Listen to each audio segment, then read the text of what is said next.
So Kim, tell me what's been happening in terms of construction commodity costs in the last few months in light of the conflict that's happening now and what's predicted to happen going forward, particularly around some of the core materials like steel and lumber and plasterboard here.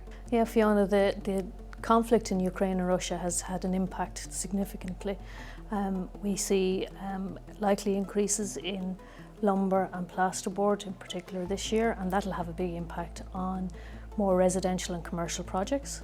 Steel is also likely to increase, and that's as a result of the high energy prices and the constraints around the supply chain as a result of the Russian-Ukraine conflict also.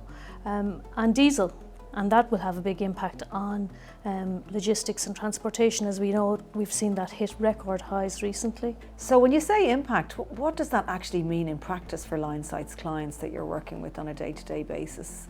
Well, we see it's impacting in lots of ways. Tender price inflation is one of the issues, and that's as a result of the supply chain issues. We're seeing reprioritisation of projects as a result of the whole conflict and everything that's going on. There's an increased cost of labour and a serious skill shortage in the industry, and the availability of materials is impacting the long lead equipment timelines, and all of that is impacting around the whole area of risk and procurement. And in reality, are there any alternative supply chain options available to clients? Well, the problem we have in the high-tech industrial area that I work in is that there are very specific requirements. The requirements of the client have been tried and tested. They're very tight specifications, and so therefore it takes a while to get an alternative approved and into the client's approval list of products. We do encourage them to look at their procurement processes and to make sure that they're managing that and being strategic with that.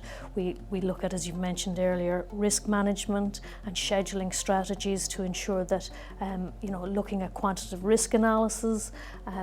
We try to adopt a relationship-led supply chain management system, so therefore the doors are open, the lines of communication are broad and frequent, and we look at where we can value engineering to make slight tweaks or changes, look at alternatives that are available, that meet the spec but are available, and those are some of the mitigating factors that we use.